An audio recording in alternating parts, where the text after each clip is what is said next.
that we have returning guest Ismael Rey Lara, who we previously had on the show last year, actually, around this time through Zoom. But now we have the honor of having him here in person. Thank you so much for being on the show with us today, Ismael. It's great to have you. Just introduce yourself to the audience. And I'm blessed. I want to say, Mateo, thank y'all for just inviting me, having me here and be a part of the circle, be a part of the energy on the show. My name is Ismael Rey Laraon, III Medrano. I'm from the Mission District of San Francisco, California, and also from the south side of Stockton, California.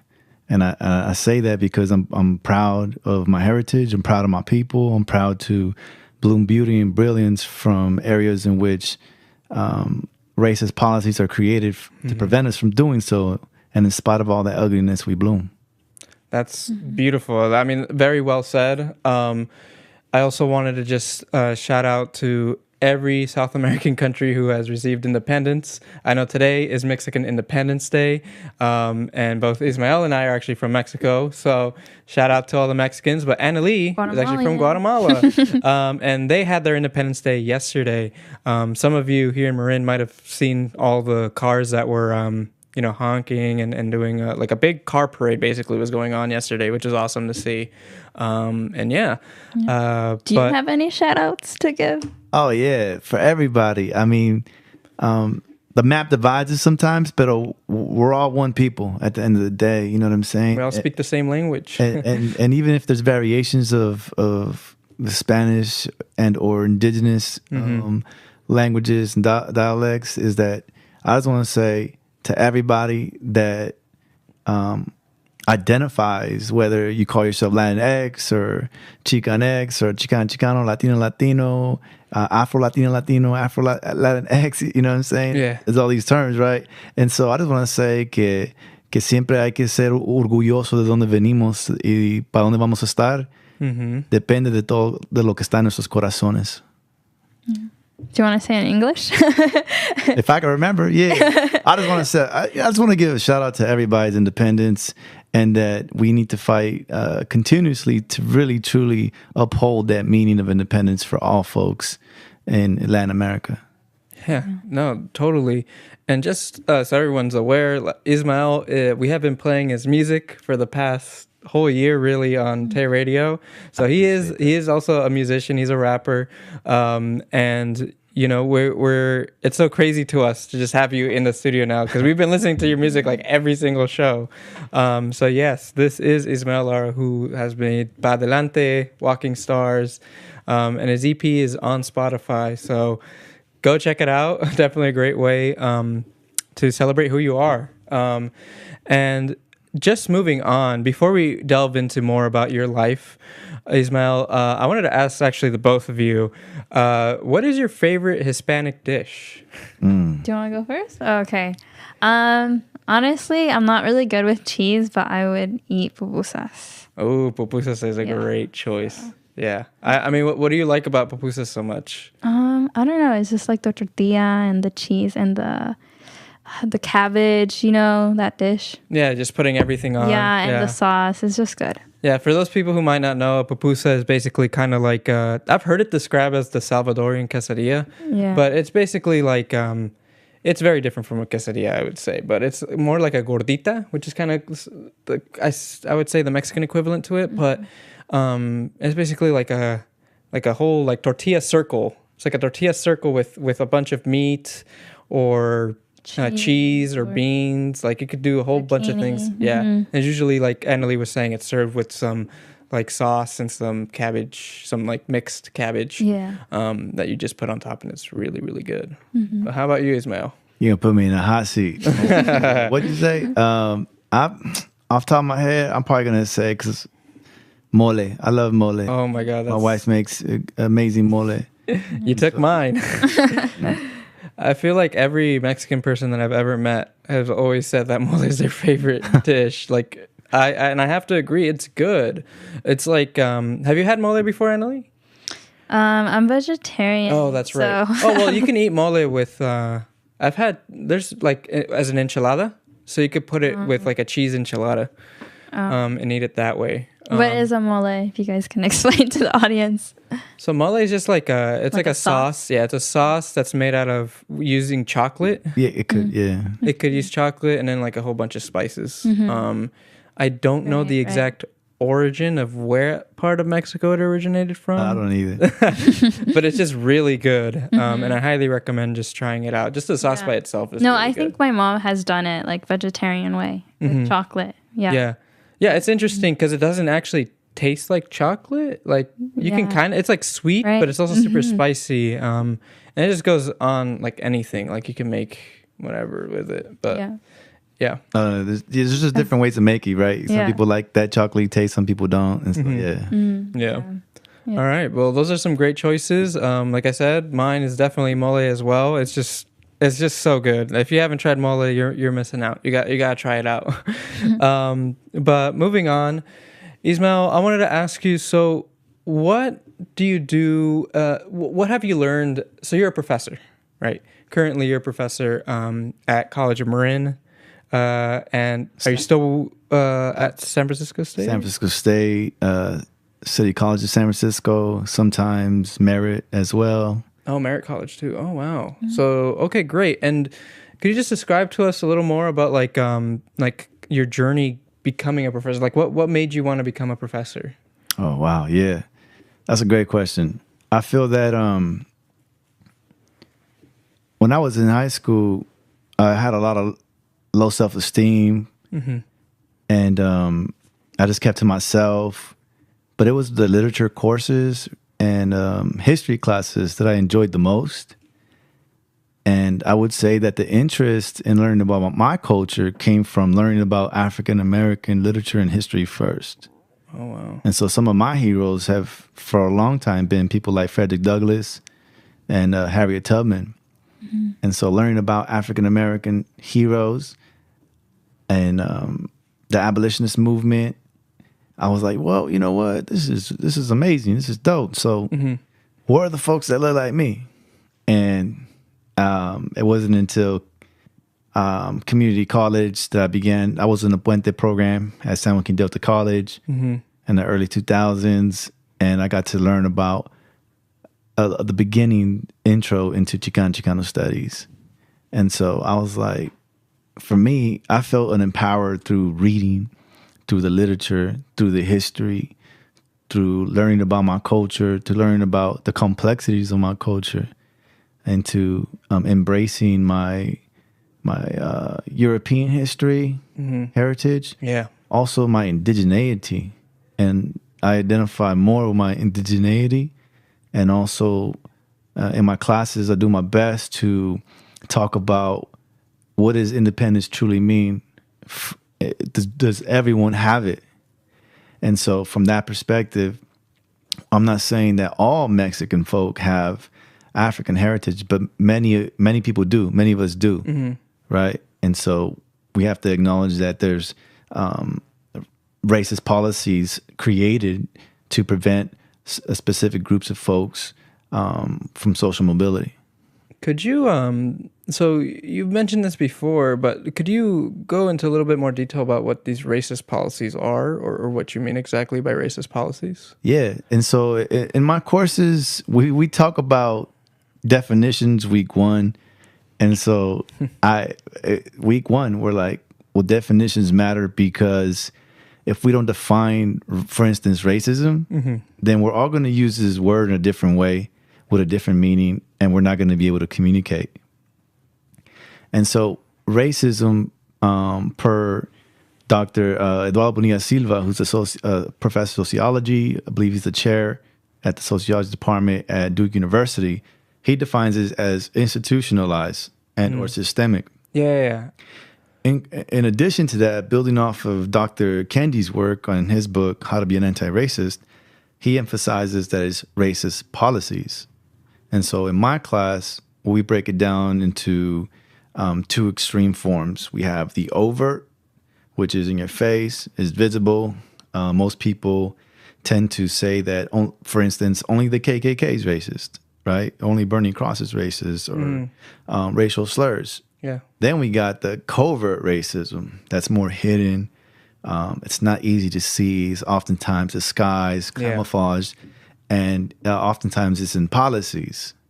So when I refer to racist policies, it could be something like the Repatriation Act of 1930s that forced and displaced primarily Mexican American families, even though they were born here in the United States, and sent them back and deported them to Mexico.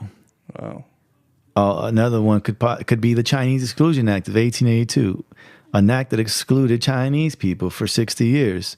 And that's why you have a lot of Chinese folk that went to places like Baja and in that area of Mexico down at the borderlands. That's why that. And that's why you have a lot of Mexican Chinese people. Yeah. I've always wondered that because when I was visiting Mexico, I did notice that there was a lot of like Chinese businesses opened up, and I didn't really know exactly the history of how they all got there.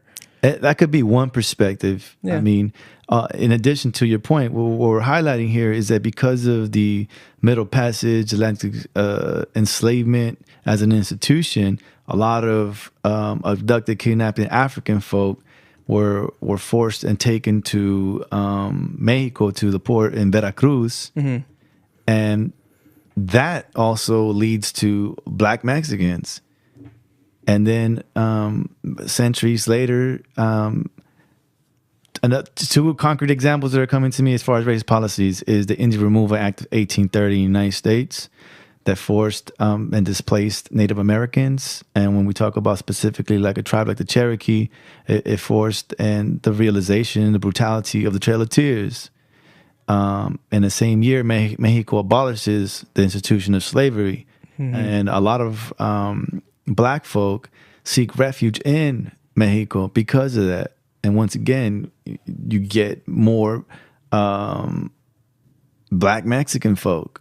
And so we're really united in a lot of our experiences. I won't say we're the same because I want to be respectful to everyone's autonomy and forms of liberation.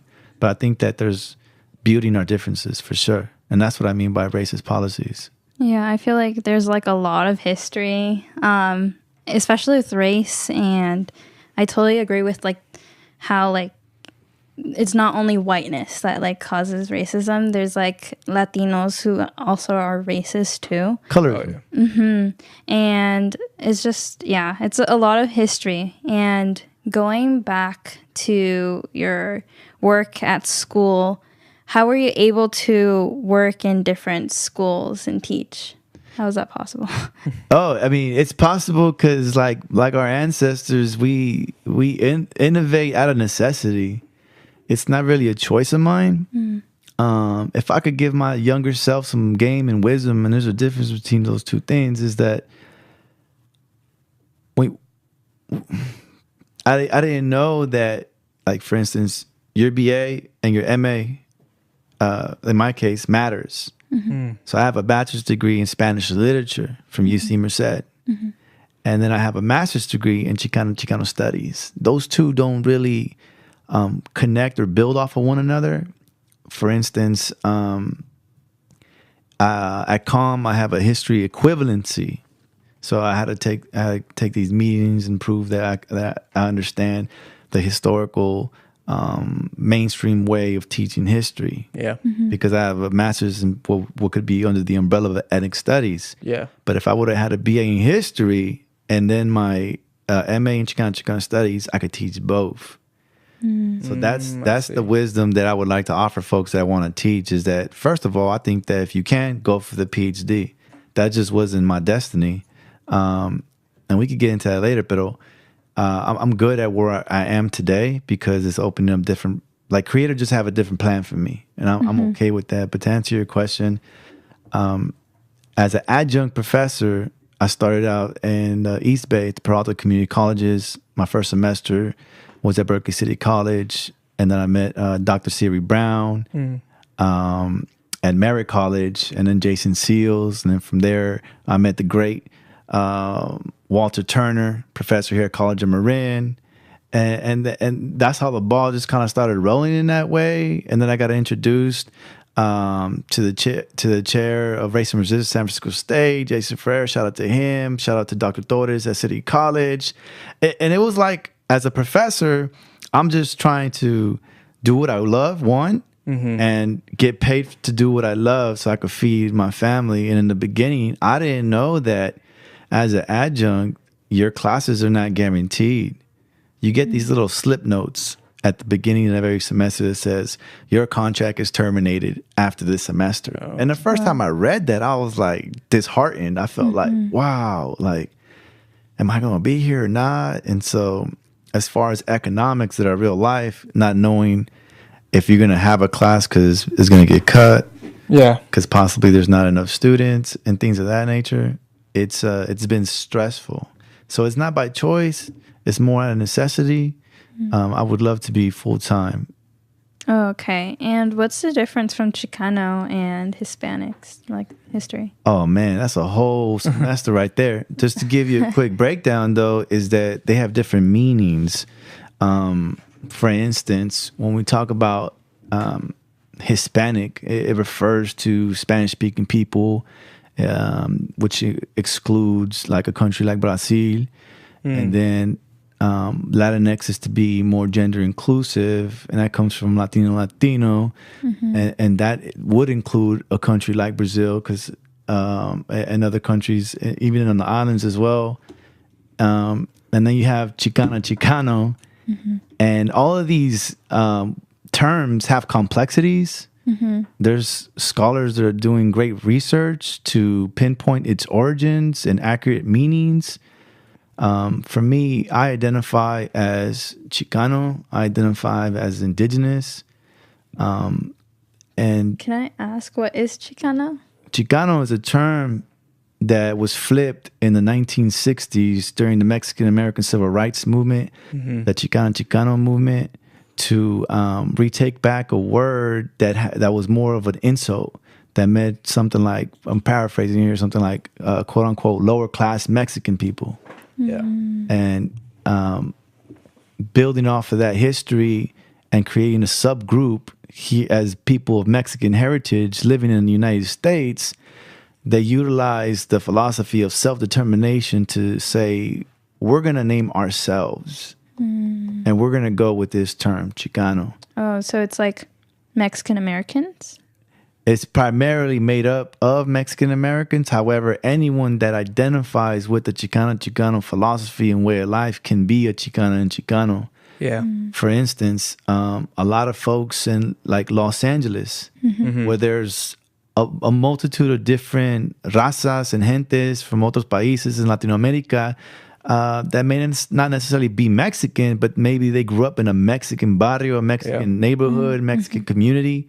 And they identify with that political struggle, and they're immersed in that culture. Exactly. So you don't have to be necessarily a Mexican origin to identify as Chicano. Yeah, it's interesting because I also saw this documentary about some Japanese immigrants who actually identify as Chicanos, and there's actually this like pretty big Chicano culture in Japan, in parts of Japan. It's huge. It's it's huge. I was watching the documentary. I was just like, my mind was blown. I was like, this is like really cool that, like, you know, that, like you're saying, like Chicano, it's like a I would almost say it's kind of like a lifestyle too, because it's just it welcomes so many different cultures, and it really embraces like who you are. And I really like in LA, like you were saying, like you see the Chicano culture as you walk. Like it's so many like people that embrace and say Chicano and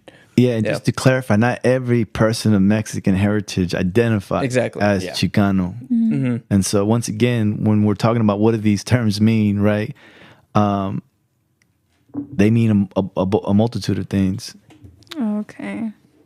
Yeah, so you could choose to be Chicano or not, and it's not just it doesn't have to just be Mexican Americans, like you're saying. Like it could be whoever you want to be. But I wanted to ask. So going back to about your culture, what makes you proud your own culture. So I know you said you identify with your indigenous side and also with your Mexican side. Like how do you balance those cultures? Because I think what some people need to realize is that like your indigenous culture can be different from your Mexican culture, right? Correct? It could not, right? There's a fusion.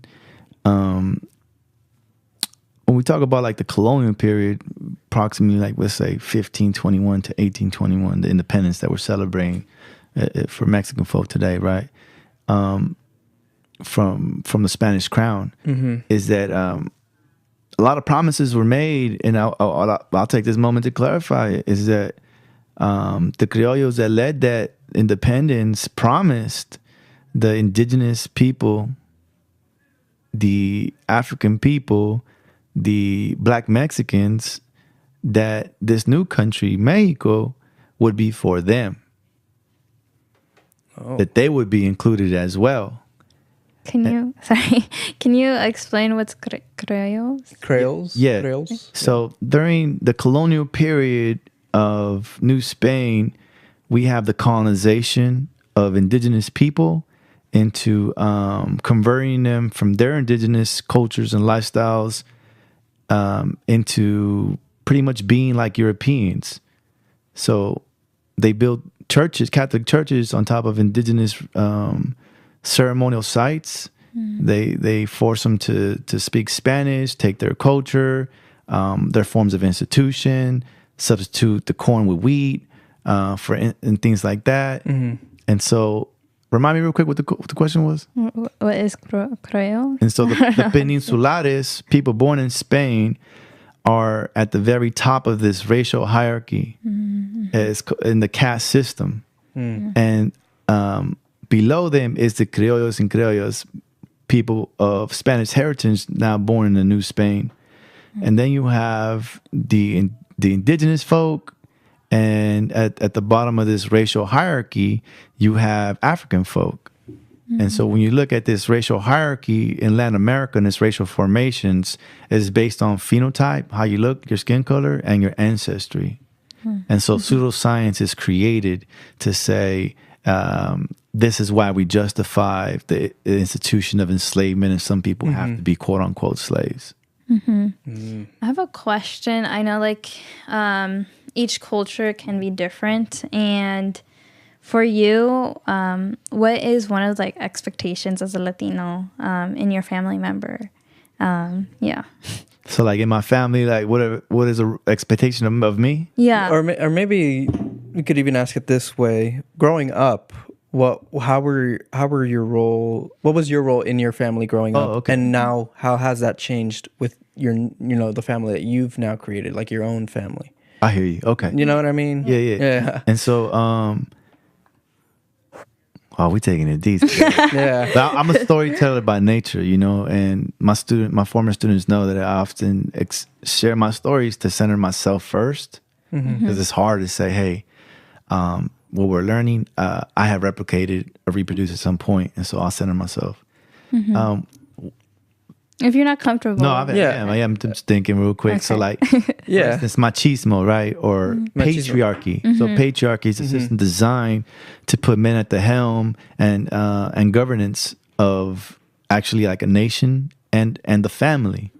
And so my family was not free of patriarchy, not at all. However, growing up, my pops had multiple jobs. He was a janitor his whole life.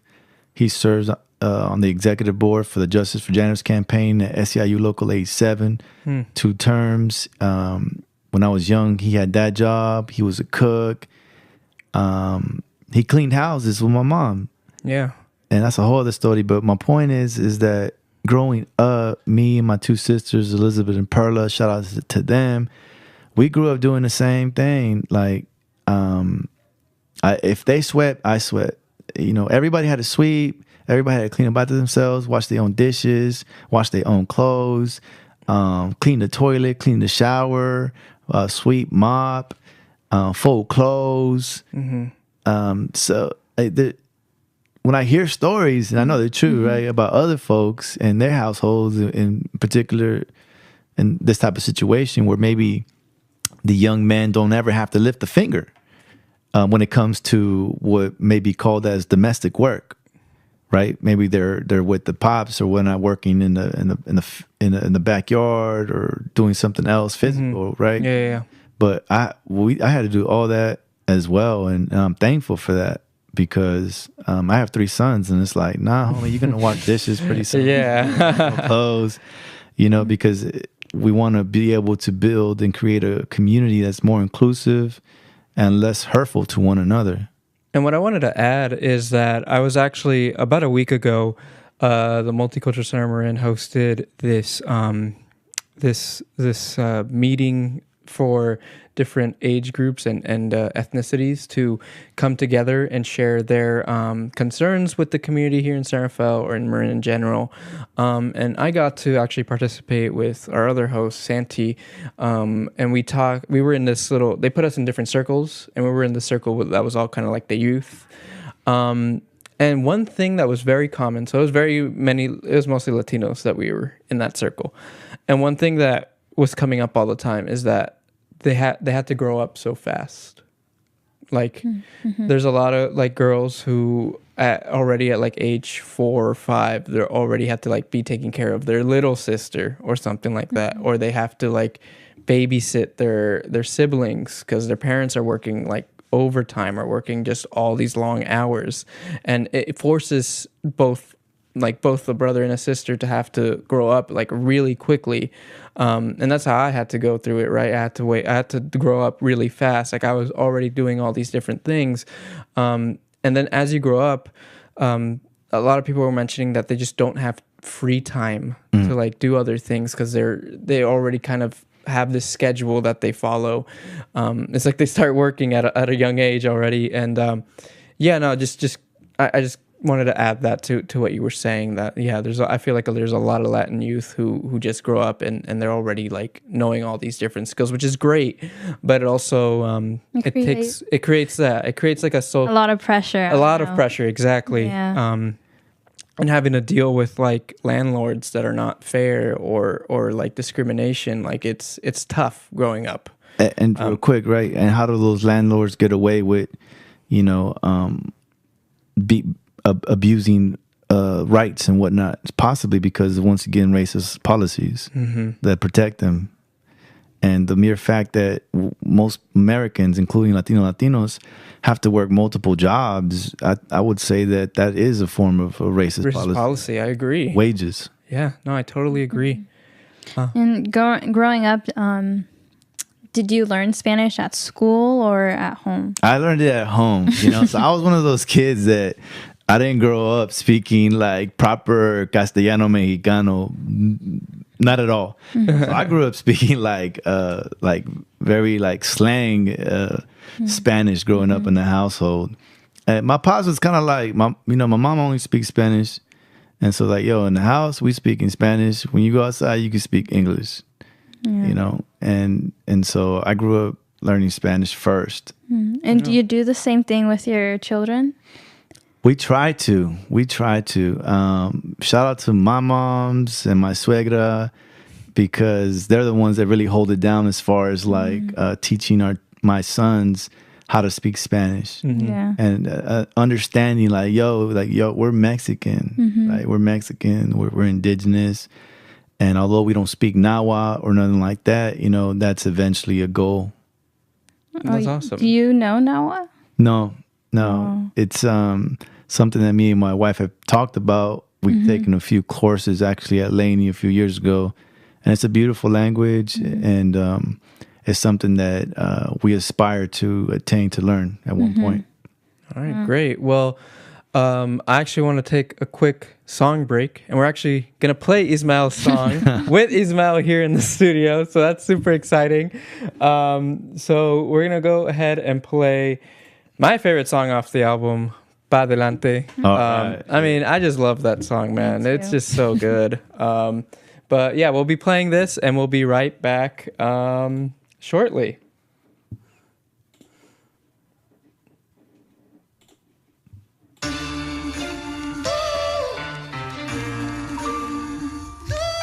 This society try to crush my spirit, but my chicano soul don't fold. I'm 100 with it. Mi gente dice al 100, puro pa' adelante. Pa' atrás a más, que se hueco en vivo y atrás. Vamos, vamos, pa' adelante. Vamos, vamos, pa' adelante. Vamos, vamos, pa' adelante. Vamos, vamos, yeah. So who's the victor? You Roman silver, the 30 coins of Judas. I'm Aztec gold, abundance of wealth that we've never told. I'm the mind alliance, youngest defiance, storm of stars and all the science. Duality of the serpent, don't misinterpret. I'm fine wisdom, age in the temple of the serpent. I'm the flaminess of chorus poems, wisdom that hits the soul. Nobility, we still oppose these hard to fight every day. We born to prove victory, not to feign decay. I'm good at Pachá princess, anything on her horse, ready for war. We don't die, we regenerate. Victory, our fate. On a cool breeze, I move with ease. My intellect stays strapped. I embrace my heritage, the brown, white, and the black. I got my mind on my studies, and my studies on my mind, ready to hit back with facts. Blackjack. So what's the meaning? Historical victory from the beginning.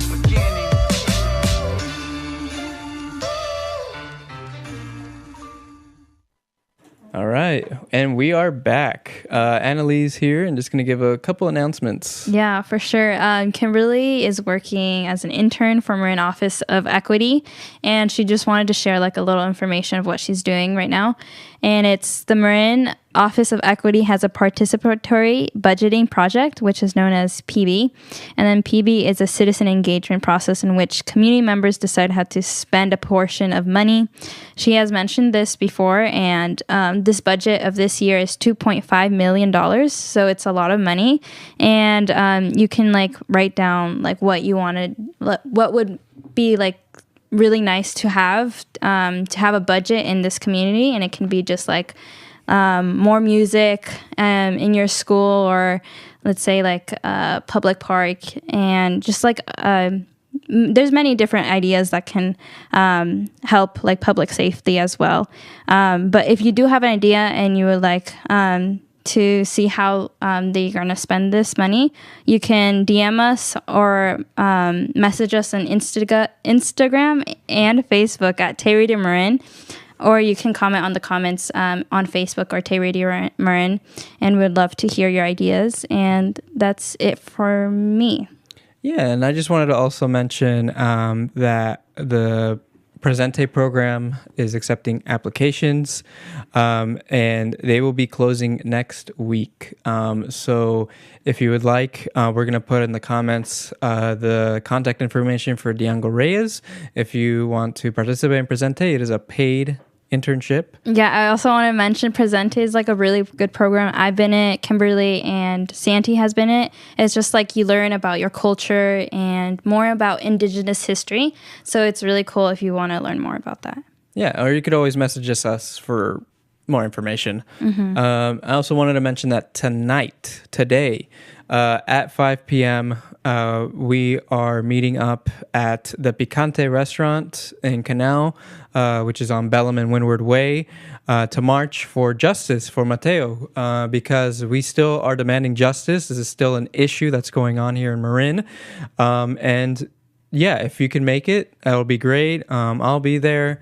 I'm not sure, Annalie, if you'll be making it or not, but well, yeah, you'll see me there. But I recommend you, if you got the time and day, come and support. It's right after the show. Yeah, right after the show.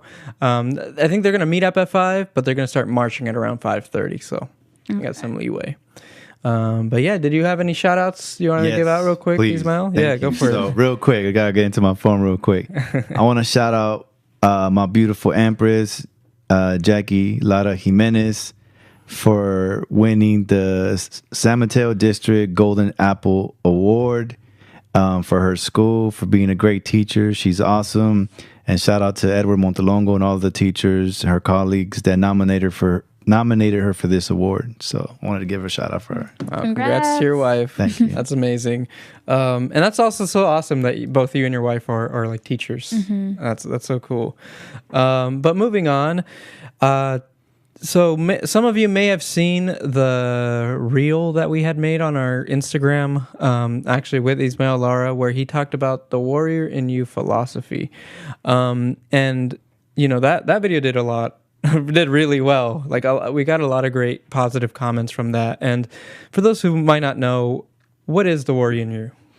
Yeah, so the warrior in you means that there's such a stigma around and in the mental health and Latino communities that often when a Latino young man or man needs help, they're kind of shying away from that because they're told it's just in their mind, or stop being weak, stop being a punk, et cetera, et cetera, et cetera. And I think that the warrior in you, the way I'm defining it, means that it takes a lot of courage to go first. It takes a lot of courage to talk about it, especially in your family and or community where no one's talking about it and they're possibly going through it as well, whether you might know or not know. And so I was like, you know what? Nah, it takes a lot of courage. It actually takes the warrior in your soul, in your spirit, to say, I need help. I'm not okay. I need to talk to someone because I'm wounded. Mm-hmm. And if I'm wounded and I'm hurt, more times than not, I'm probably hurting the people I love the most at home and in or my community. And so that's how I came up with that. I was like, you know what? Nah, this is the warrior in you. And I love that mentality so much because it's destigmatizing mental health. You know, like so many times in Latino families growing up, like we just had to suffer through it. We had to suffer through tough times, and we our ancestors went through so much trauma. I mean, imagine that, like these colonizers coming, taking our land, killing like your friends, killing your like that trauma, it goes into generations and it can lead to all sorts of different like just mental health issues along the line. And it's just so, I love that because yeah, we all have that warrior in ourselves. We just need to speak up and just come to terms that mental health is real. It is an issue, and there are many resources for you to go and get help for mental health. Yeah, with that, like I would also say like how our society is building. There's like a constant pressure of like getting on, like being on the grind, getting your stuff together, and it does create a lot of pressure, and there's a lot of people who gain anxiety and stuff like that. And I sadly heard a news like recently about this girl. I don't know if you guys have heard of her, but her name was Jing Mei, and she actually died from suicide, I believe. She just had a lot of depression and anxiety, and it comes from his boyfriend's post, which is JUCTANGSTER, and she was a first-year residency at UC Davis School of Medicine, and it's just really sad how like medical school, the system, it creates like this pressure of like being perfect and stuff like that. And yeah, my condolences to her and her family. But September is actually like National Suicide Awareness or Prevention, I believe. And you can also call 9888 for a hotline. And Ismael also gave a resource for people at College Marin. You can all get like free psychological services if you're a College of Marin student for free, and their phone number is 415-485-9350. I'll say it again, 415-485-9350. And I just wanted to like talk about her situation because that was really sad.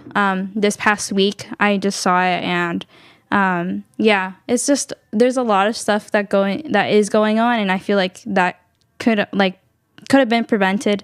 And yeah, it's just not like there's a lot of mental illness or mental health issues among youth, right? For sure. Especially like I said, like growing up in my Latino household, like so I lost my brother when I was 15, 14, and that like put a big toll on my mom. My mom went into this very, very depressive state. And that affected the whole family. At first for me, grieving is very different for everyone. And for me, I didn't initially feel like sadness or something. I just felt very like confused and very like wow, like death exists, like it's a thing. Everyone has their own perspective on death. But as I started like going through high school, because I just started high school basically around that time, I started learning more that like this is actually taking a toll on me. Like mentally, I'm not able to like focus. Like it took some time to get there, but finally like that emptiness in my heart kind of just took over, and I was like, wow, like I don't. Like, at first, I didn't know what was wrong with me because I thought I was just, I don't know, something. Because I didn't know anything that much about mental health. I didn't come into terms with mental health all that much because it wasn't talked about in my family.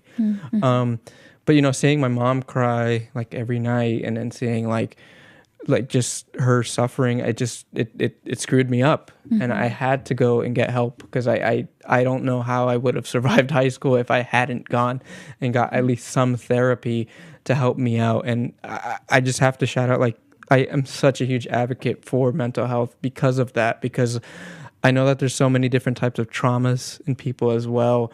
And it's just, therapy is just such a great resource and like tool to have to really conquer your mental health issues. And it works. It really does work. Therapy does work. It's just about you bringing up that courage, that warrior to just stand up with your ideas and just kind of go for it. And sometimes people think that there's only one way of therapy, and or it has to be a clinical approach, when in reality, and there's scholars doing great work on this. It's not my original work or anything like that, but what I'm trying to get at is that we even have to decolonize that term therapy, when there's nothing more ancestral to us than actually long talks, pláticas, as a form of healing.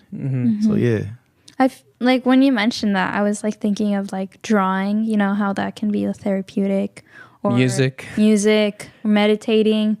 And presenting, we would meditate before we like went to class, so I felt like that was really helpful. But like when did you like created this warrior in me? Like it from the fire, from the abyss, from the lowest point in which I was going through my mental health issues a year ago.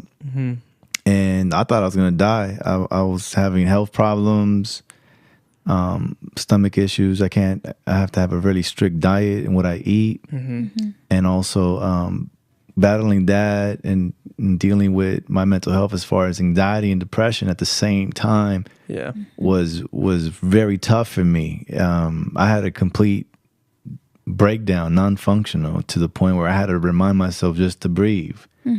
I had my first anxiety attack and I didn't know what was going on. I felt cold. I couldn't stop shaking. My stomach hurt. I felt like I couldn't breathe. And my wife took me to the hospital and they were like, you're okay. You could go now. And I was like, nah, I'm not okay. I need help. And I remember the ride home felt like the longest ride ever. And I remember shaking so much that night that I didn't know how I was going to go to sleep. But when I woke up, I was like, okay, it's not going to be easy. But if I could get through that, I could get through the next day. And I just took it day by day. And eventually what helped was the things you were mentioning is painting. I'm not a painter, but I like to paint. I like to paint like where I see myself in life and or attaining my goals, to visualize them. Love that. My kids sometimes will get a canvas with me and just start painting colors, and it's not about it being perfect. It's just about, I think that's what it was too. As many times I felt like I was being forced to utilize this mask that wasn't me, and I'm not perfect. And I was like, you know what, I need help, and if I'm going to ever wear a mask again, it's going to be of my choosing and my liking. And I decided to, you know what, some of the performances that I had the last couple of months, I utilized this mask. Shout out to Tunzi in Northern California, who created a customized mask for me based on Mesoamerican god Quetzalcoatl. And I chose that because I was like, you know what? I'm going to embrace the power of my heritage and reclaim my roots, reclaim my indigeneity, reclaim my forms of healing and who I really am. Since in this society, I'm told that I'm not worth very much or anything at all. I was like, no, but I am. And it's a part of reclaiming that was being okay with, number one, like, I don't need to know everything, right? I'm not perfect. I don't have it all figured out, and that's okay. You know, and just beginning from there. And shout out to folks that are going through it, man. Don't give up. You know, it's difficult. There are services. I did a group therapy session for folks going through it with depression. I did that. I'm getting into the system to get one-on-one therapy now. And in the beginning, I had to take, you know, anxiety pills because it was just that bad. And I had to go to work and nobody knew what I was going through. Yeah. You know, and then I started opening up with folks in my family. They're like, oh, me too. I've been going through that for a minute. And I was like, what? How come nobody said nothing? And it's like, how do we help each other? Yeah. You know, and then I got off the medication and I've been exercising, meditating, affirmations, painting, and I got a new project in the works out of all this pain. Yeah, I remember last time you were on the show, you talked about like writing a song for your dad, and I think it was Walking Stars. Yeah. Is that correct? Was that like a form of therapy for you? Most definitely it was, because I was going, once again, I thought I had to be like extra tough, you know, and just be strong for my family, which I do, and I still am, right? But I don't think I gave myself like the ability to really just let it out, you know, as much as I wanted to. There was a moment in the hospital where I cried like I never cried before in my whole life, and I felt like a warm blanket just covered my body for a second, and I knew it was him. And Wow. that song came out of pain, and it came out of joy as well.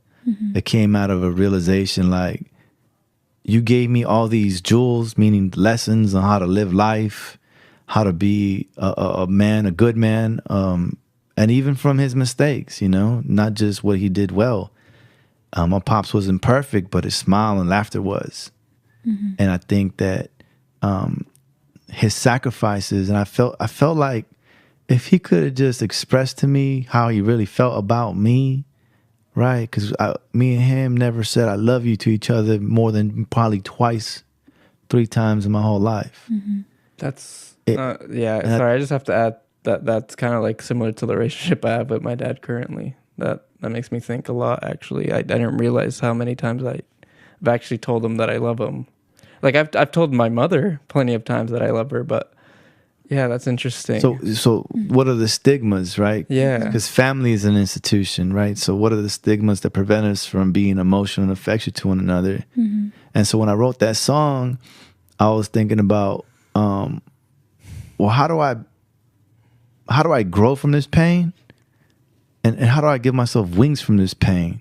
And that's what really helped me evolve this this philosophy and way of life, an action plan based life of evolving wings. And I was like, well, I got to be the best father and pops and dads I could be for my three sons. And I wrote that, and I ended it with like, you know, don't worry about it. I got this. I'm gonna take care of this. And like, I think you did like a presentation in an event that Javier attended, right? Yeah, at College of Marin. And what did you like presented there? Yeah, so that was the very first time that I put all this together, as far as like theory, practice, music, scholarship, all into one workshop. I shout out to Ana Isa and Luz over at CALM and Psychological Services and Puente program at College of Marin, and they helped me come up with this event. based off my song called The Warrior in You. Mm-hmm. It's going to be a song coming up off my new album called Soul Purpose. Oh, you guys heard it here Yay. first. New Y'all heard music. it here first. Most likely early next year. Awesome. And so we titled it, you know what? The Warrior in You, destigmatizing mental health in the Latino, Latinx culture community. Yeah, no, it was a wonderful event. I'm so glad that I got to go because there were so many people there too. There was over 100 people, and it really showed that there's a demand for this type of plática. Yeah, no, it was beautiful seeing so many people also share their experiences with mental health because there was a point where you just kind of opened the floor for people to talk, and it just felt so intimate. You know, it was a very intimate experience to just be there with all those people and all the feelings being so honest. I don't know. Do you have any more of those events planned in the future? I've done a more conceptualized duration of that presentation, because that one was 2 hours. I've done one for like an hour or something like that, hour and a half maybe. Oh, wow. For the Umoja Mental Health Summit a few weeks ago. And so I've been asked to do it again at COM. I've been asked to do it at a few other institutions as well. Oh, gotcha. And you said like you're releasing new music, so like when are you planning to release that music? I would say hopefully early next year. I mean, originally the idea was actually today. Oh, wow. The original idea was like, you know what? I'm going to drop every time there's a cultural event. Like, I'm going to drop every May and every September. Mm-hmm. And then I was like, you know what? I'd rather just wait and have the best version of that product or cultural reproduction, because I feel that it's more than just music. It's about messages, and it's about storytelling. And the EP that I put out, Walking Stars, Yeah. it's going to be very different from that. Ooh. It's going to be more personal, more intimate, because it's a conceptual album. It's my first LP. It's going to be at least 10 songs, maybe one or two more. All right. It's a concept album. The concept is mental health and the warrior in you. That's really nice. That's really exciting. I feel like Walking Stars is very like intimate already. Oh, So. that it is. It's just in a different way, because like those beats are like boom bap, East Coast, golden era hip hop, and I love that. And all the beats. Shout out to my homie, my friend, producer, the kid rated R from San Francisco. He's doing all the production. We're recording at his studio, and he has this amazing way to just get different vibes and elements, and just really bring my lyrics to life. So Yeah. we're doing it all hands on everything. I wanna know more. How has the recording process been for you so far with your new album, and like how do you what's your workflow like? Do you just show up and just kind of write some bars, or you already have things written I already down? have things written out, just because like when I was paying for studio time, shout out to Eric Glosser over at High Street Studios. When I was paying for time, I was like, I can't afford to just go in the studio and write there. Write things there. So, and being a dad of 3, a father, a husband, a scholar, a professor, it's just oftentimes I wrote Walking Stars holding probably the last 2 baby boys in my arms, literally, like they were in my arms and I was writing or typing or just recording myself. That EP, it's only 5 songs, so it's supposed to be 7. That took me like a good year to write. This album has been taking me like a good year to write. And so by the time I go to the studio, I already have it on the document. I pull it up on my phone if I haven't already memorized it. And then the magic happens, we're just like trying to make it better, and ideas, and it's very organic in that way. It's a beautiful process. I don't feel like a full-time artist, right? Yeah. Because I'm also trying to Shuffle so many things with your I life. got You're a very busy guy. I got different hats for sure. So when we go in, it's to get to work. Yeah. Sorry. No, you're good. I was gonna ask a question, but I feel like you might not be able to answer it. Go for it. Cause like, can you give us like a hint? Well, you already gave us like it's gonna be mental health, but is it anyway like gonna have an appearance of like about your father again, or It does. Oh, okay. It does. And so I got a few songs, you know, that have to do with him. There's this one song that I think folks are just gonna go crazy for. Okay. The same way that We look forward to people it. like Padelante. Yeah. The song is called 77. 77. And it has to do with my dad a lot. And you said that like you've learned so much life lessons from your father, and I'm just wondering like what you hope you give some life lessons to your sons. Yeah, I think that just to conceptualize some of those jewels is that we have to believe in ourselves, which has been a hurdle for me for a long time. We have to believe in ourselves. Y tenemos que ser firmes in a sense of once we have belief in ourselves that there is no going back. Yeah.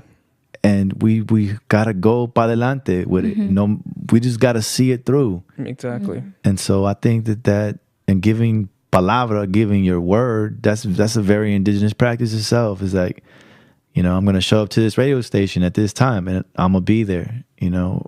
And so if I say that I'm gonna take my sons to practice, I'm gonna take them to practice, you know. And so I think those are some of the jewels. Will there be any features on the album? Any special appearances from other artists? Because I like you, I'll give you some features. I haven't told nobody yet, but I mean, you don't have to say who, but don't I just want to confirm if there will be features. there's going to be features. Okay, that's awesome. There's going to be a legendary icon, international MC from Mexico City on the album. Oh. That's nice. He's based in the U.S., has for a long time. There's going to be another hip-hop underground legend from Southern California. There's going to be an MC. She's from the East Coast, Buffalo, New York. There's going to be some real dope features on the album. Awesome. Well, that's so exciting to hear that you have some features on there. I got, you know, and then I have to build with my team, you know, and I have the kid Rated R, my brother producing the album. He's going to be on it as well. Rebecca Knoll, shout out to her. So we got a whole full album for y'all. That's so exciting. I can't wait to hear it. Yeah. I think I have one more last question.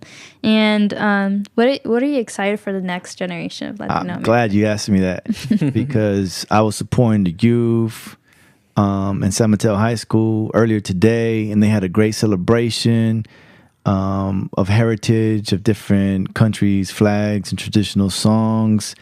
And at the very end of it, there was this young man.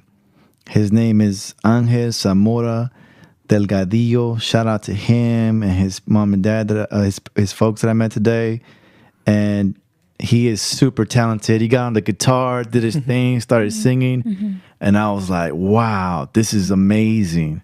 I was like, yo, you need to go see my good friends over at Tay Radio and get interviewed by them. Yes. The world needs to know. We need to know you. about him. Yeah. And just another reality that gives me so much hope in the youth is y'all, right?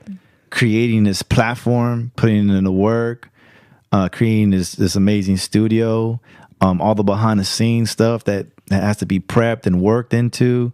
So, I mean, I'm living it in the now with y'all. Thank you, Ismael. And the work that you do, you know, is just so fascinating hearing everything that you've gone through in your life and up, like how you got to the point that you're at right now is really inspiring to youth all over. Like I'm always so inspired whenever you just speak about like how you got to where you're at now.